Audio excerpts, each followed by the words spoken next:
the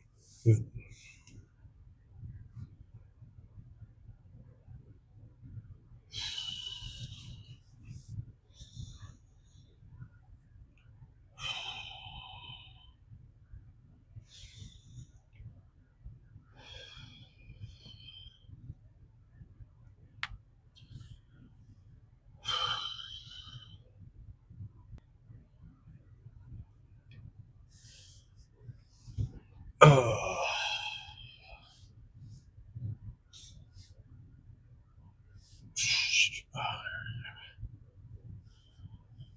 the importance of a shepherd.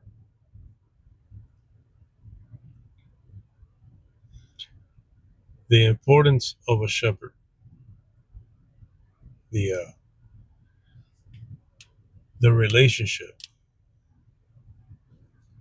between the shepherd and the sheep.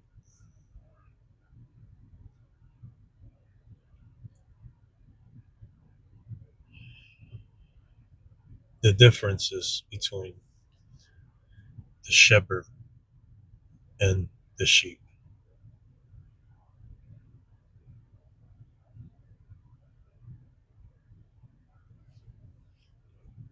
Oh man. Um, the shepherd is appointed. That's that's the shepherd's um, purpose. The shepherd's purpose is to be appointed to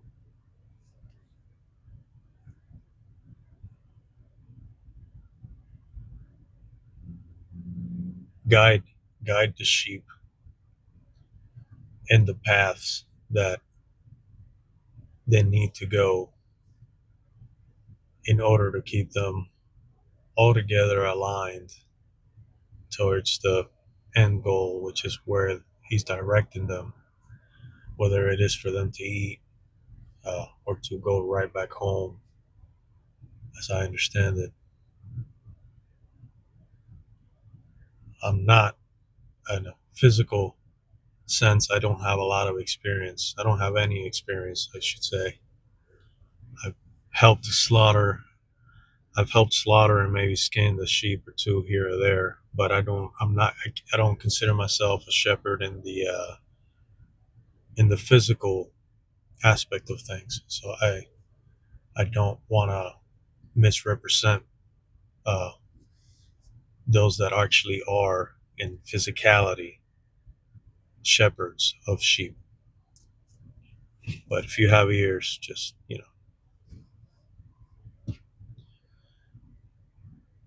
the shepherd always knows things that the sheep do not know. Right?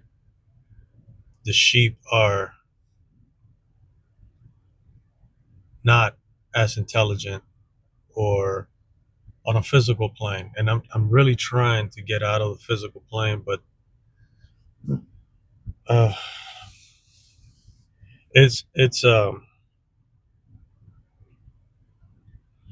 shepherd are not they're just not built like I'm sorry, the sheep are not built like the shepherd, right? The shepherd has the experience, the intuition, the knowledge of the terrain that he wants to guide the sheep through for them to eat, for them to be safe, for them to be together. He knows where not to be. He knows where the danger lies, whether it be cliffs or uh, or predators. Okay, which is probably the biggest threat that sheep may have. Wolves or coyotes, predators that want to devour the sheep. The shepherd has a job of keeping the sheep on that path, on the correct path, where there is safety and there is providence and there's food and there's guidance.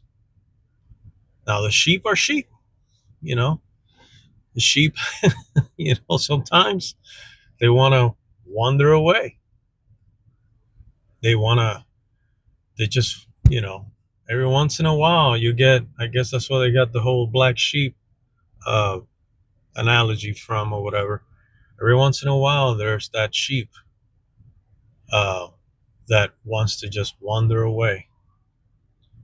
And it could be any color, guys. The sheep doesn't have to be black. Oh, God. Help me, Lord. Okay. So it's the job of the shepherd to make sure that the other obedient sheep stay put, goes off. We see the parable. We see this in the word, right? He leaves the 99 for the one, strays. So it's the shepherd's job to try to do his best to guide the sheep in the path, in the correct path that the sheep need to go for the sake of that task, right? For them to eat and all that, and be safe. And then every once in a while, there's that one sheep uh, that strays away, and the shepherd needs to go bring it back. Now, the shepherd, again, the sheep don't understand. The sheep don't understand the knowledge or responsibility or intuition uh, or intelligence or strategy that the shepherd is both exercising, is both acting on and functioning on. The sheep don't understand that they're sheep. That's why they need the shepherd. The shepherd does understand. It doesn't mean that the sheep cannot be guided and trained with time to uh, learn somewhat what the importance is of listening to the shepherd.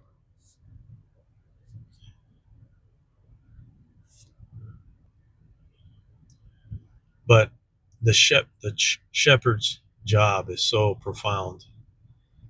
It's a very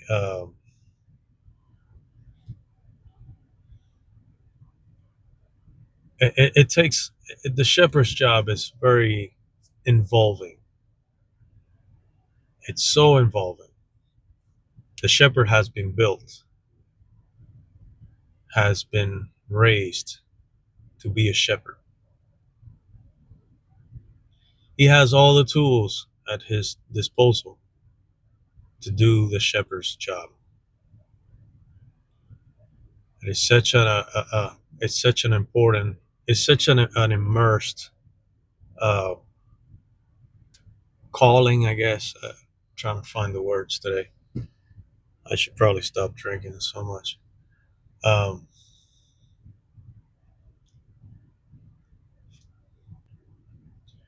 Shepherd needs to take time to care about the details, to break down. Shepherd needs to break down the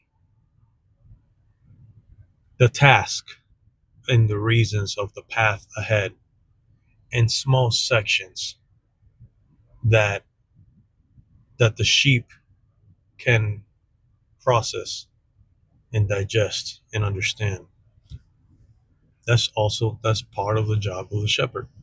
The shepherd is not just a dude with a stick just walking him, and shepherd needs to be up, completely up for the task of guiding those sheep every step of the way, whatever it takes. And sometimes it takes for you to slow pace walk with a sheep that does not understand the dangers that are on that side and the reason why they should stay over here with the rest of the sheep on this side. Sometimes the shepherd needs to slow down and break things down in small sections in order for the sheep to start making the connections and assimilate the importance of what the shepherd is guiding it to do. It's a hierarchy, right? As much as a shepherd wants to be part of the sheep, uh, he can mingle and intertwine with the sheep, show them love, show them care, and all of the things, but and receive love from the sheep as well. But the shepherd is not just a sheep. He who has ears, man.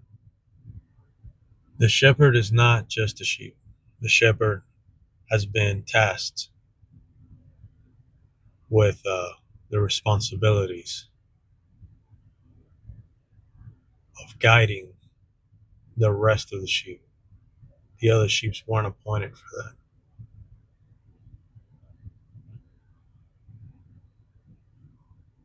What happens?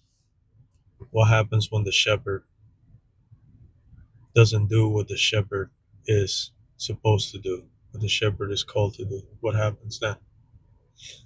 Well, when the shepherd starts to not pay attention to shepherd stuff, the sheep start to wander away, start breaking apart, start spreading to the point where there's no longer a herd. They're no longer a unit. There's some sheep over there, some sheep over there. They're straying away, looking for food. Sheep are looking for food because they're trying to survive. The shepherd's not there to guide them. So they stray away to different areas, different parts of the land. And where there are wolves,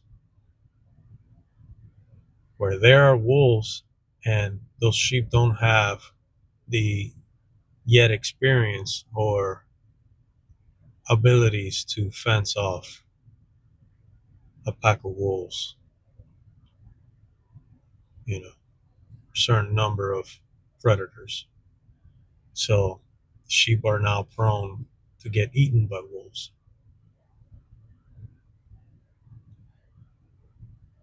They stray away. And even if the shepherd comes back and realizes, oh shit, I fell asleep. Um, I fell asleep over here while I was supposed to be watching these sheep, dreaming of, you know, rainbow ponies and lollipops, and now my sheep went away. Certain sheep over here, certain sheep over there. Okay, what do we got left? Let's gather those together.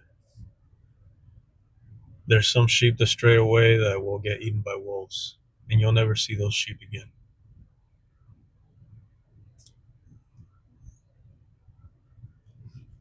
And that's rough because you were tasked to be the shepherd of all of those sheep.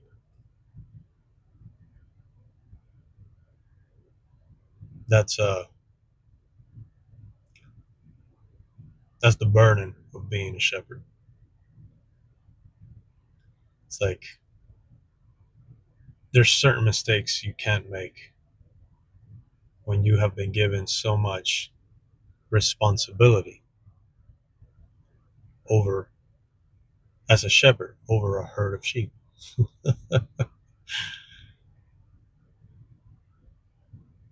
There's no room for you being the shepherd of other things that are not the sheep that were appointed to you.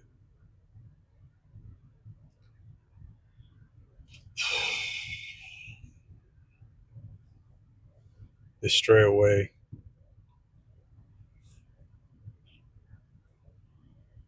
The sheep stray away. And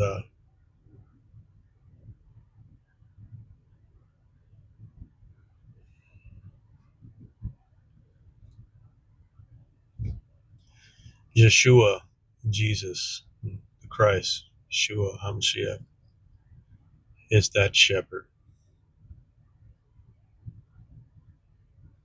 He is on the right of the Father. He knows things that we may never comprehend.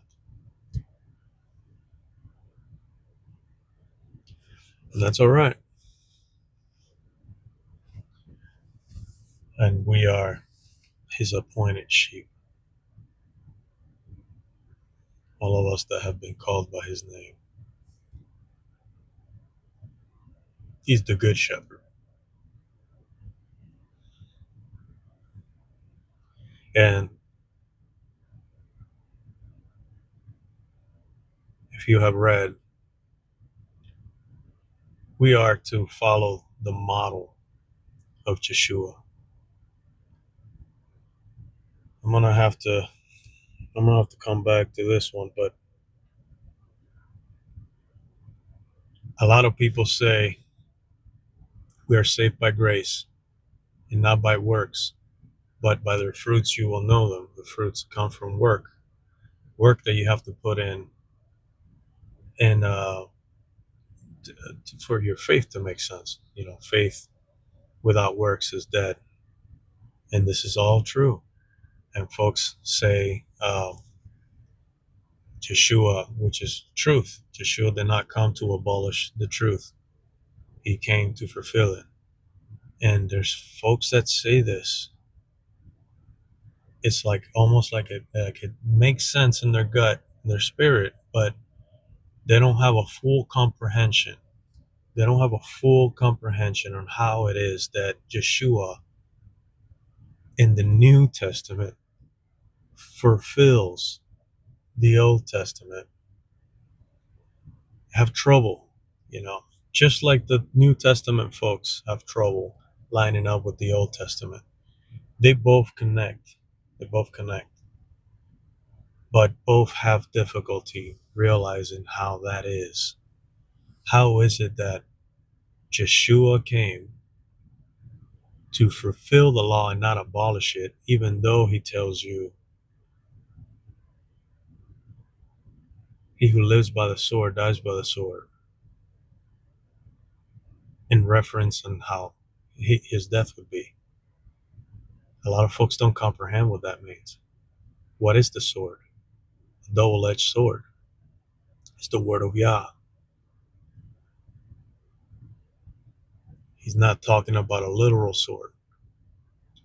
We're no longer in the old times where we needed to bring burnt sacrifices in physicality. Bear with me. Before the Pentecost, right? We didn't have the Spirit of the living God, the Spirit of Yah, living inside of us as newborn, as a new creation through Christ, through Yeshua. We didn't have that. Now we do.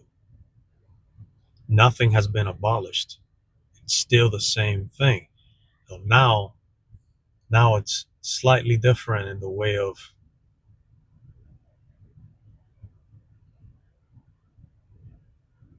you're still bringing burnt offerings. You're still bringing your sacrifices to the altar. But it ain't no longer is it an actual physical place. It's no longer that. It all happens in here. He judges us by our heart's intent, our heart condition. We constantly have the Spirit of the Father whispering in our ears, talking to our heart, talking to our flesh, constantly. If you are a true born again,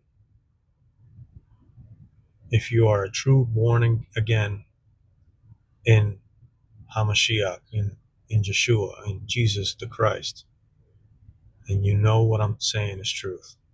The Spirit speaks to you, convicts you. The Spirit shows you things that you may be doing wrong that otherwise you would not recognize. He convicts you of things without even you having the knowledge just yet. That's another thing. The Spirit will give you knowledge of truth, and your spirit will receive it as such, as truth from the Father, the only truth, without you fully comprehending it just yet. That's why Yeshua was called the Word made flesh. It's because he had the knowledge and he had the comprehension. Yeshua was both God and man. He was the Word made flesh. We are to become like Yeshua. He is our model, remember? So the Spirit will come to us and talk to us and show us the path that we need to go. He's going to constantly talk to us. From the moment you wake up to the moment you go to sleep, it's a whole different realm of just a whole different functionality of things. They both merge. It's a new comprehension, new understanding how the old ways are now applied internally. Now you don't have an excuse. Before Pentecost, before the Spirit dwelled in you, as the Father's people, back then, they would bring their sacrifice offerings for their sins, right? And their heart condition might have not really changed much. The Father knowing that, and they would go back and probably sin again and bring another sacrifice offering. I mean, we do that today in a different way.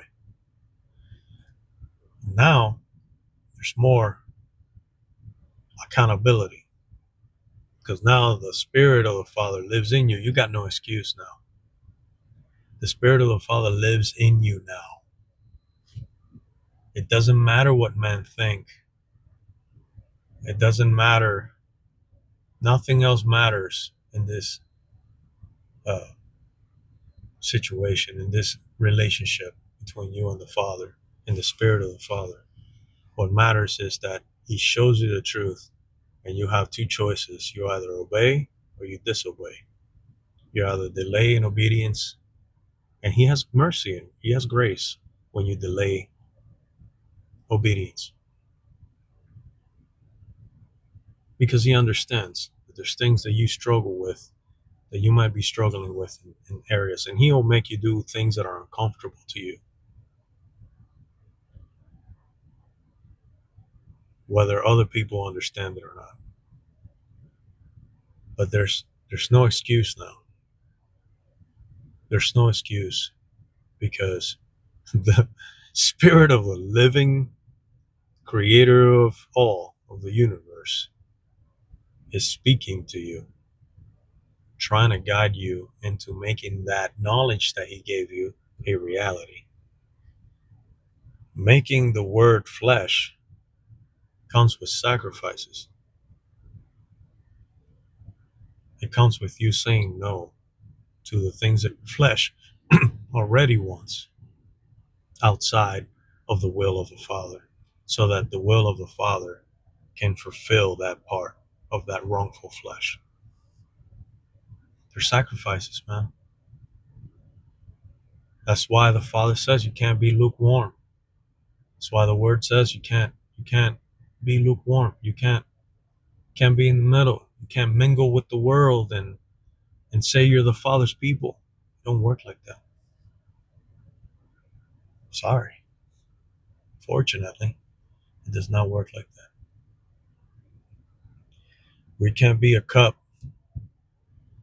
We can't have freaking, what is it? The water boy. The water from the glacier. It says cool all the time. It says cool. That's what's so special about it. You can't be full of the water boy's perfect water if your cup is full of shit, you gotta empty the shit first, and then get the water boys. That's high quality H2O.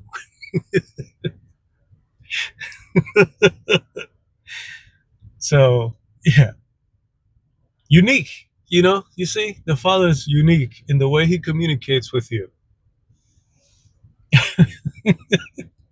The Father's you have a unique way. You see, the good shepherd knows how to break things down so that you can relate and understand why, can comprehend. There's no blind following here. No, you're already blind. That's why you were wrong. You're already blind. My people perish for lack of knowledge. He wants you to comprehend. He wants you to know why He does the things the way that He does them. It's not just blind. No, blind leading the blind. No.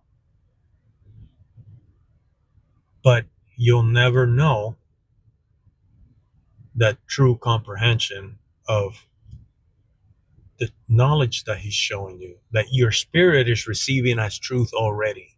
You'll never know the comprehension of it. It doesn't stop there. It doesn't stop at the spirit showing you this is truth. And you're like, yeah, this is true. I know it because my gut, my spirit tells me the Father's, yeah, this is, but your flesh still doesn't comprehend. It doesn't stop at the beginning of the knowledge. It doesn't stop there. That word needs to be made flesh.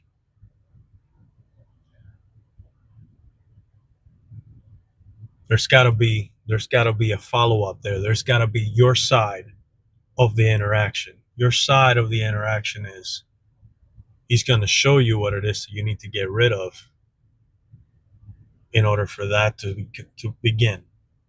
And we struggle with that. That's the part that we struggle with the most. We struggle with letting. I was going to talk about sheeps and sheep. Thank you, Father. We struggle with that part. We're really good at receiving, because I mean, that's the beginning. That's the first part of everything. It's receiving the knowledge that you don't know how it is that this is true knowledge from the divine, from the Father Himself, but you receive it, and then a lot of us just stop there. It's like, no, this is true. I know this is true, but we don't make the sacrifices in order to comprehend that word and allow that word to be made, to be embedded in our flesh, to be written in our flesh. We don't give the time for that to happen. We stop at the receiving of the knowledge of that word. There were sacrifices. Yeshua is the perfect model. He shows you there are sacrifices that need to be made.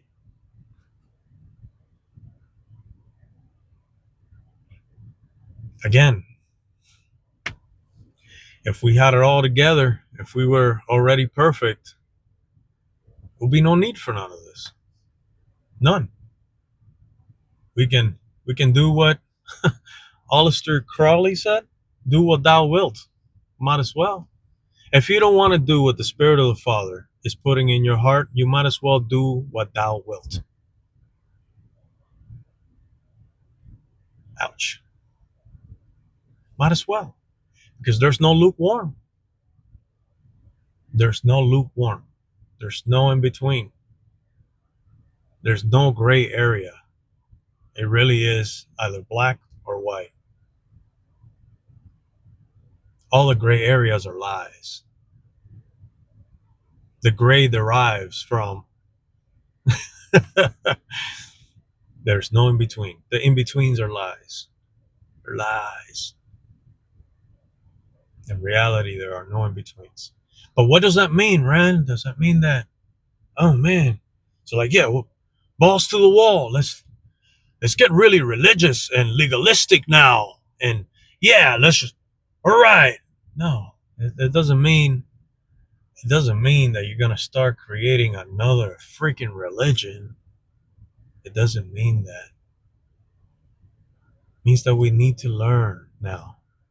We have the teacher living inside of us.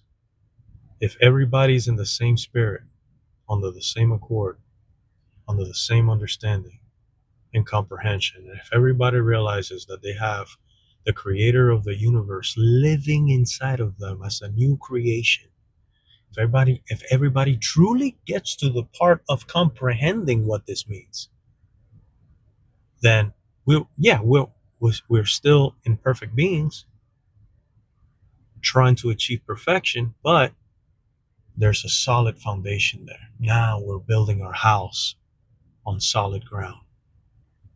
We're not building our houses on sand anymore. Now we can share that main commonality. Even though I'm a barber and and brother Bob's a squaze is a carpenter, or Jerry Lee Lewis is an astronaut, and we all have whatever. We all have like the skill sets and individual paths that have brought us. It doesn't matter. It's cool because we can all be one on top, connected with that one commonality, which is the foundation, the true comprehension of the foundation of the kingdom of the Father, of the purpose, of the perfect will of the Father. We're solid. We're standing on solid ground. And there's room there. There's room there for love and forgiveness, and for grace, for mercy, for there's room, because they now, even if you may be here somewhat in the infancy, and and and and others may be up here because they've been practicing and building that muscle a little bit longer or harder or whatever. It doesn't matter, because the foundation is correct.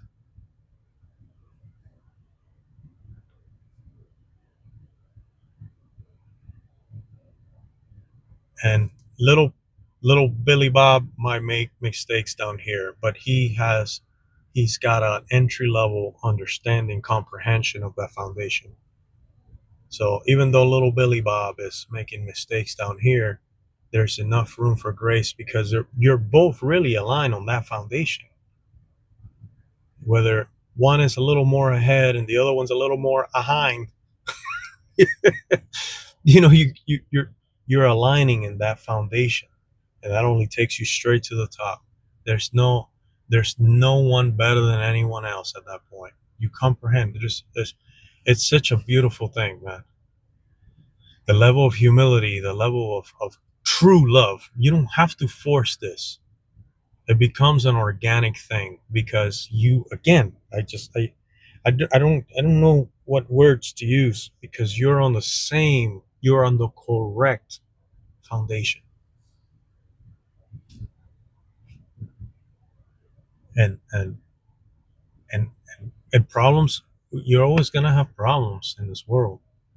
Nothing is perfect, amen, but the foundation,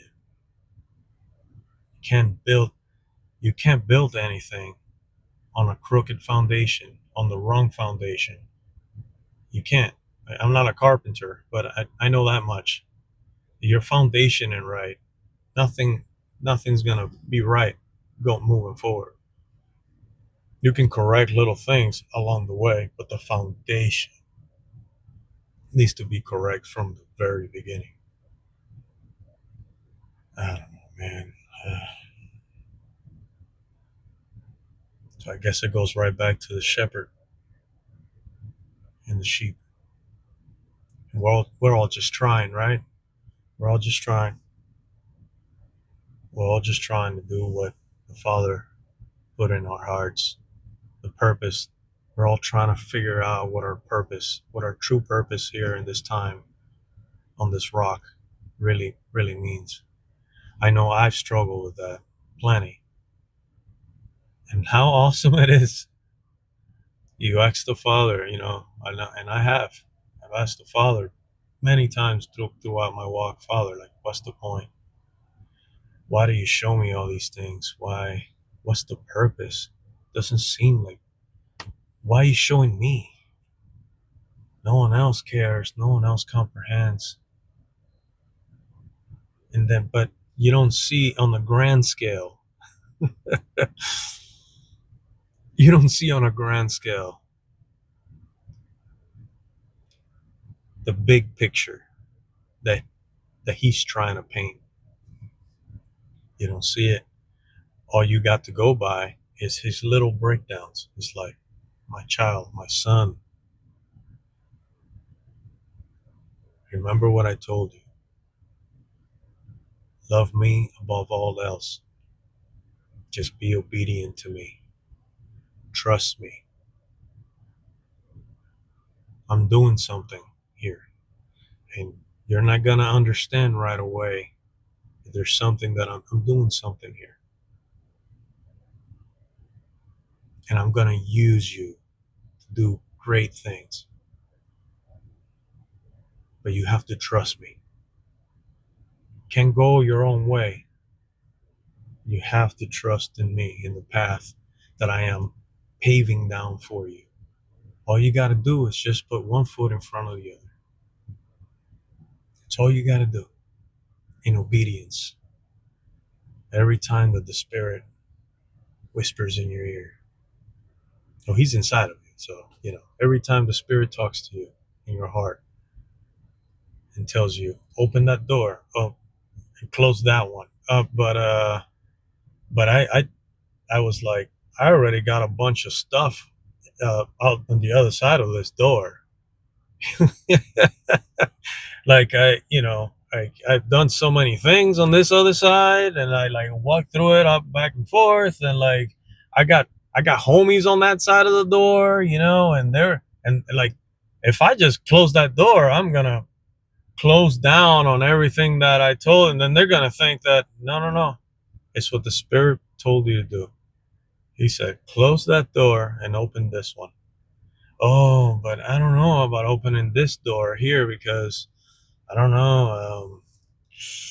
Like, I mean, my logic is telling me that if I open that door, oh man, like, I said, no. Listen, Yeshua told Peter. Peter was like, yo, Jesus, that's you. If you, oh snap, you walking on water? If you call me, I will come. And Yeshua said, come. I've said this before. Yeshua said, come. Peter was like, oh, Peter was in it. He was like, yeah. And he did it for a little bit. He started walking on the water towards Jesus, towards Yeshua. And what happened? As soon as he started noticing the logical conditions of this situation that he was in, suddenly he started to notice the terrestrial reality that he was in. He started to sink. Yeshua had to come and help him up. Oh, ye of little faith. That is putting works to your faith. That when the Father's telling you to do illogical things, when he's telling you to beat your own logic, to surpass, to overwrite your own logic for his instruction. Can I get a witness?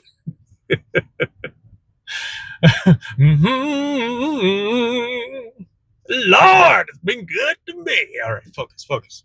So that is what the Spirit of the Father has us do. And the more we mature and we grow in this walk towards his perfection, dude, let me tell you, man, it seems like a lonely path right at first, because you will be granted the ability to comprehend and to see things that others don't. But here's the funny thing. You can now learn how to relay this message and show that others can do the same. If you would just die to your flesh, my brother, my sister, if you would just, and insert thing there, I don't know. I don't know all of the corners of your heart. The Father does, which is why the Spirit is the one guiding you and not me. We can all meet together as the Spirit guides us. It's got to be the right Spirit under the right foundation. But we can all achieve this. This is not unachievable. It is a gift. It was granted to all of us in accepting that sacrifice. And now we follow Yeshua's model and we do our own burnt offerings and our own sacrifices. We bring our flesh to the table. Father, I don't got nothing to offer you. We don't. Isn't that wild? Dude, just think about that. We have nothing to offer the creator of the universe. And all he wants is our obedience and our sins. Wow. Like just no. Just freaking cut this piece and just think about this for a second. We have nothing to offer the creator of all, the creator of you. We have nothing that we can possibly give him that he doesn't already have. And all he wants in us for us to be even more, because he's all given. That's his only agenda. He wants us to know how good he is. He wants to share his goodness with us. All he wants from us is our obedience to guide us outside of our sinful flesh. All he wants is for us to put our sins on the table and say, here you go. Here's my selfishness. Here's my greediness. Here's my ideologies. Here's my old programming. Here's my logic. Here's what I think is right. Talk to me. Insert flesh thing there, right? Here it is. It's a pretty big platter. It's like nothing's too big for the Father. But all he's asking is for you to be obedient when he tells you something, like closing one door to open another one.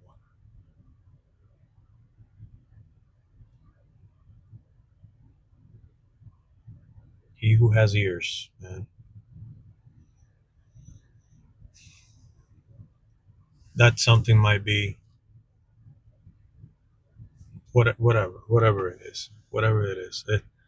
It happened. Like the Father's constantly talking to me about stuff, and I get it.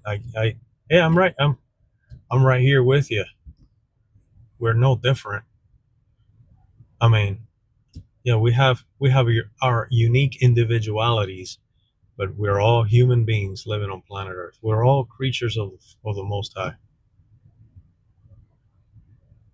So I understand the struggles. I'm not. I'm no. I'm no role model. I'm an imperfect being. So I understand. I've done it, man. I've done it. I've said no like an idiot. I've said no to the Father more times than I can count. I don't got enough digits on my body counting. I don't have enough digits to count. You shut your mouth. The amount of times that I've said no to the Spirit of the Father. But I know that I've said yes enough times to be here and comprehend the words that he has made flesh inside of me.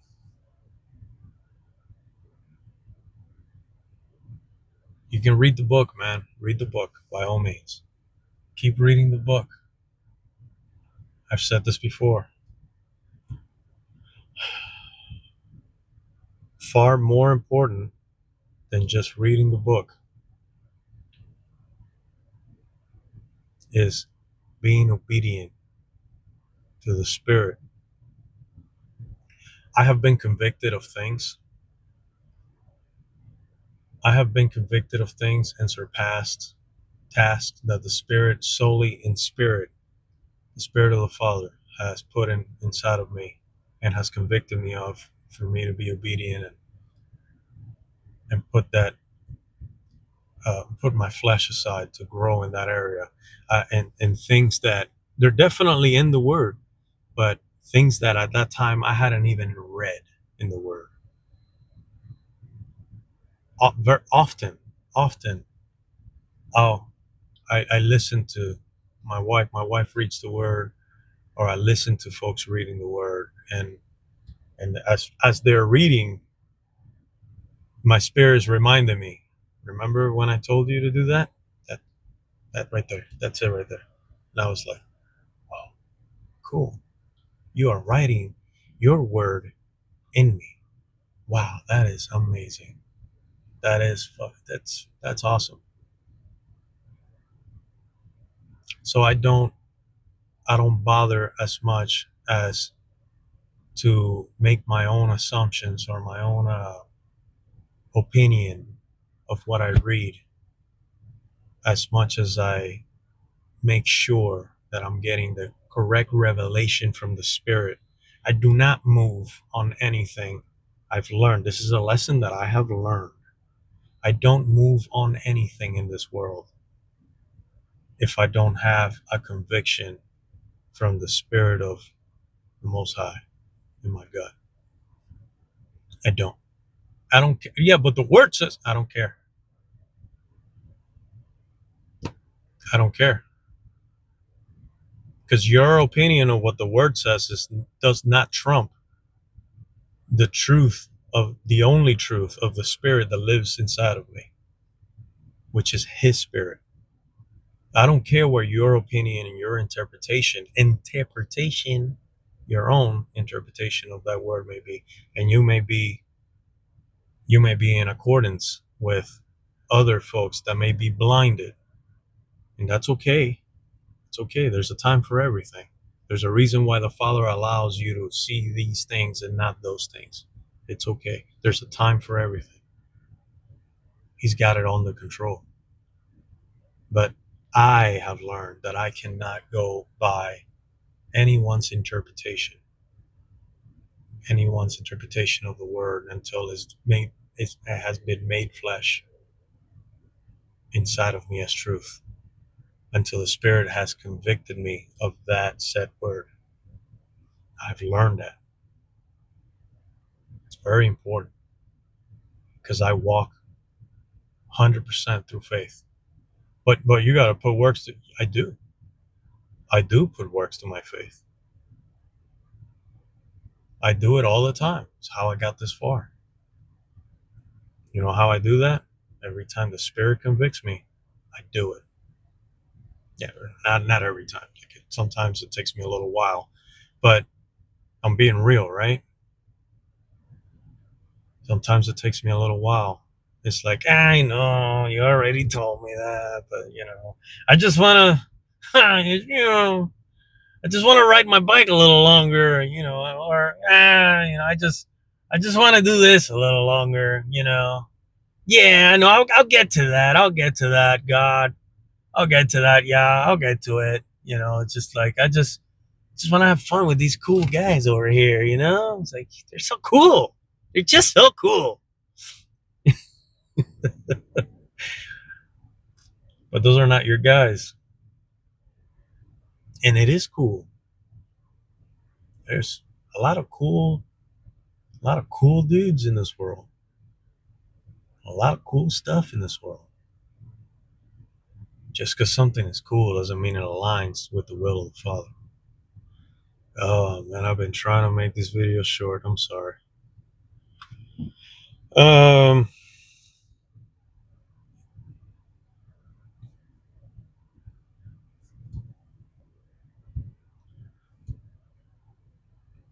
guys, I pray and I ask the Father. I speak to the Father. I don't. I speak to the Father before these videos, and I always tell him. He keeps telling me, like he's been constantly reminding me to continue to talk. And because when I tell you, if you guys only knew, if you guys only knew, like there's like if it like when I tell you that if you see any goodness in me, is 100% given to me by the divine, by the Spirit of the Father. It's 100% because I'm I'm I'm I'm just trying to be obedient, man. I just try to be obedient. I fight. I fight with the Father too. You know, I fight with him. He tells us to do things we don't want to do. He gets us out of our comfort zone, and it's crazy because like in the beginning when he starts to do this, you don't understand all the benefits that come from being obedient. You know, and doing that uncomfortable thing that you don't want to do and you don't feel like you can do, and the Father is like right there with you all the way. It's like, yeah, yeah, my son, you can ride this bicycle without wheels. I can only imagine that. Without training wheels, I mean, like I can I, I I don't know exactly, but I like to think about what was really going through David's mind in that time, that moment where he was facing Goliath, and he stood forward, and his heart was already pre-cocked for that engagement. These were different times too, where giants were an actual thing, and they roamed this planet and they lived among us, right? So he was no stranger to giants, I assume, but he was a giant nonetheless. But you see, we get to that part in the book where where David slays Goliath, but there's other parts where it's showing you that David was already conquering shit in the past. He was already beating lions, slaying lions in the field. Uh, David was the father was already building David. David was already the guy. He was the dude. We may not all be called to be the dude on what we perceive to be a grand scale of things. But that's a lie of the devil. If all you've been called to do is be the dude in your household, be the dude as a parent, as a husband, in your family, with your family, if that's all you've been called to do and you struggle with that reality and you feel like you're less than and you can't do it, that's that's not nothing. That is the grand scale of things. Because one day you can be in the room with other dudes that are the dude, and you are the dude too. And you can come together in that accordance. That it doesn't matter what your field of expertise is as being the dude, the foundation is correct, so you all line up. And now you're pushing together. That's a dangerous thing. That's a dangerous thing. Just like a group of men making up their minds on a physical round, on a battlefield. We got Jimmy over there in that tower. We got Bobby over there in that other tower. We got at least 5 or 6 snipers all honing in. We got the L formation, all that jazz. Just like that, in the spiritual realm, it's the same thing. Ooh, it's even more powerful. But we can't forget, guys. We can't forget. We already know how the story ends.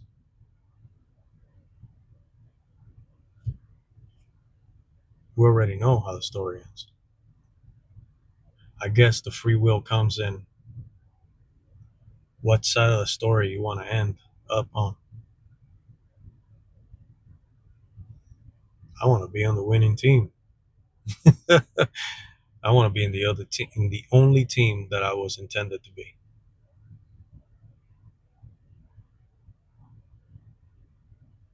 The battle's already won. We're just living out the story. So I have no idea what I'm going to call this video. Again, like I said, I asked the Father to speak through me and say what he wants to say. And this, I guess this was it. Uh, he was giving me some other stuff there. It's like he's been dropping stuff on me lately. Somebody's got to do it, right? He's been dropping stuff on me lately.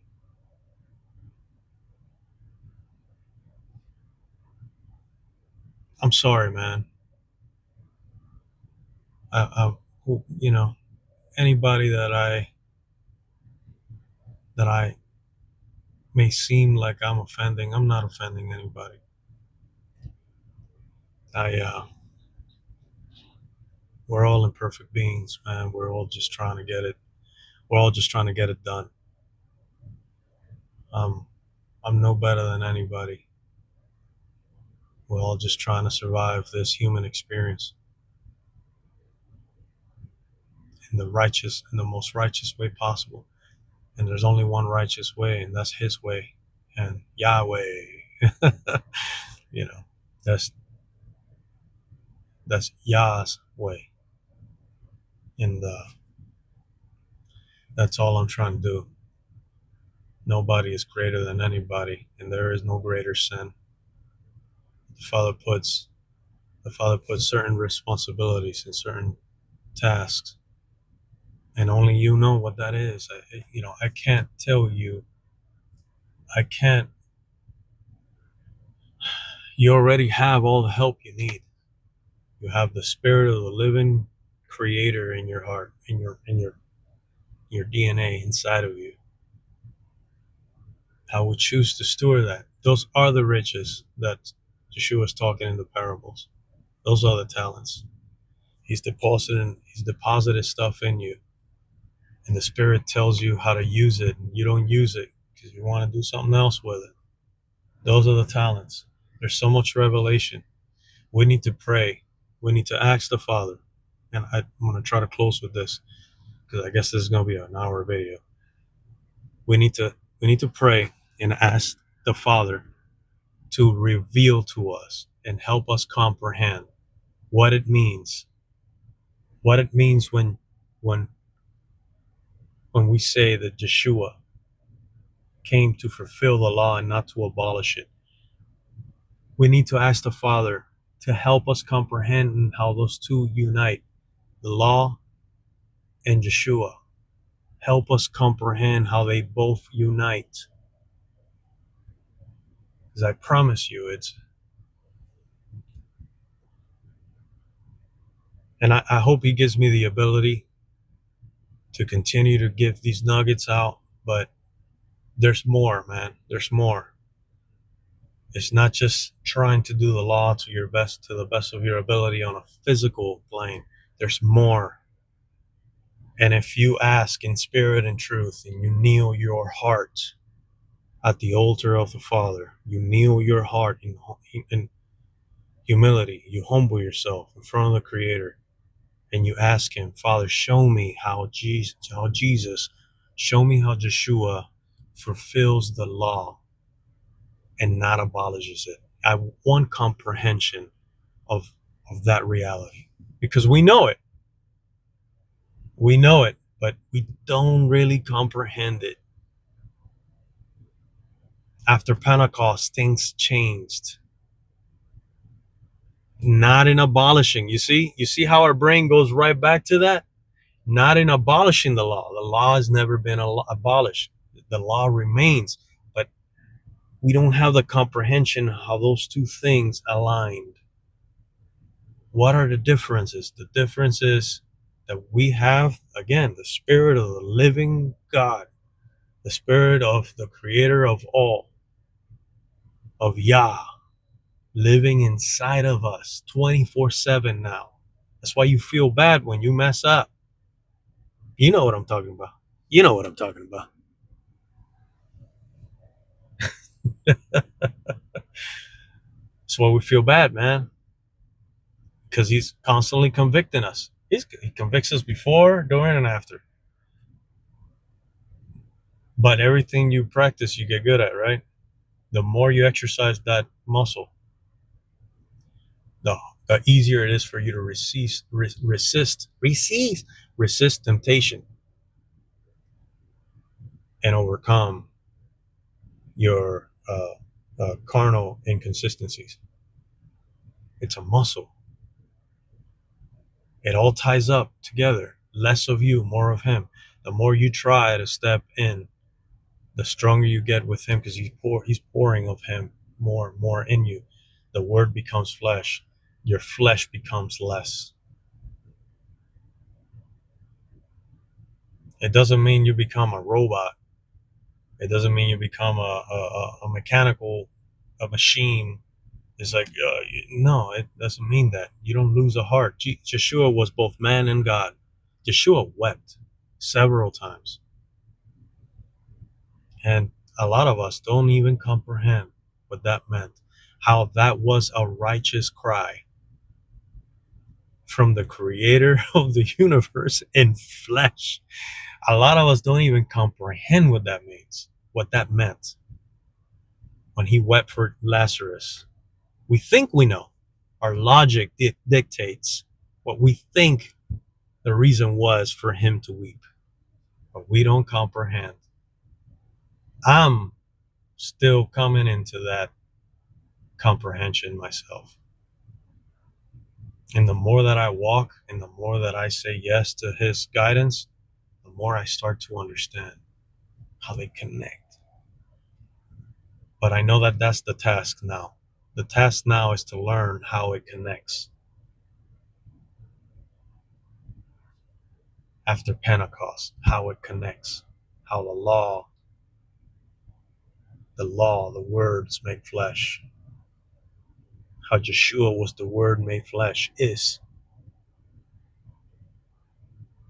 how he didn't come to abolish, but to fulfill the law. And of course we needed a sacrifice. Who else could have sacrificed? There was no man found that could. It needed to be him himself. But we need to ask the Father to show us how those two connect. All right, I'm done. I'm done.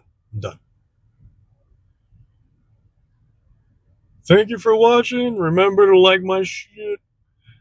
Hit the subscribe button. I don't care, man. If you receive something, praise the Father. Praise the Father. Don't just say words just to say words. Take your time and do a prayer internally. You don't even gotta do much physical other than like a true acknowledgement. It's like, wow, Father, thank you. Thank you, Dad. You talked to me today. Praise the Father. Don't use words in vain. Internally, have an internal dialogue with your Creator. If you receive anything, I'm doing the same. This right here that I'm doing is the same. I'm just trying to obey the Father. After I'm done here, I'm going to have that dialogue with my Creator. He'll be like, thank you, Father. Thank you that it pleases you to use this piece of shit. Just, it only humbles us, makes us love him more. When we love him more, it's easier for us to do the right thing. Every time that the Spirit convicts us to do so, it's easier because our hearts grow in gratitude for it. How the magnitude of his love and forgiveness for us, knowing that we're not deserving. We're not deserving. All of us. We're all All we deserve is a rock pile, all of us. None of us deserve to have such a precious gift. Let's remind ourselves of that every single day and not overlook it. Don't ever overlook the fact that you have the spirit of the Creator living inside of you. Dude, humble yourself to that reality on the daily basis. Comprehend it in your heart. It's not nothing, bro. It's not nothing. It's a big deal. It's a big deal. Anyway, bless you guys. Uh, I desire nothing but the Father's will for every single one of you, whoever watches this, whenever you watch this. I have no desire for anything other than the Father's will in the hearts of men. His kingdom come, His will be done on earth as it is in heaven. Shalom.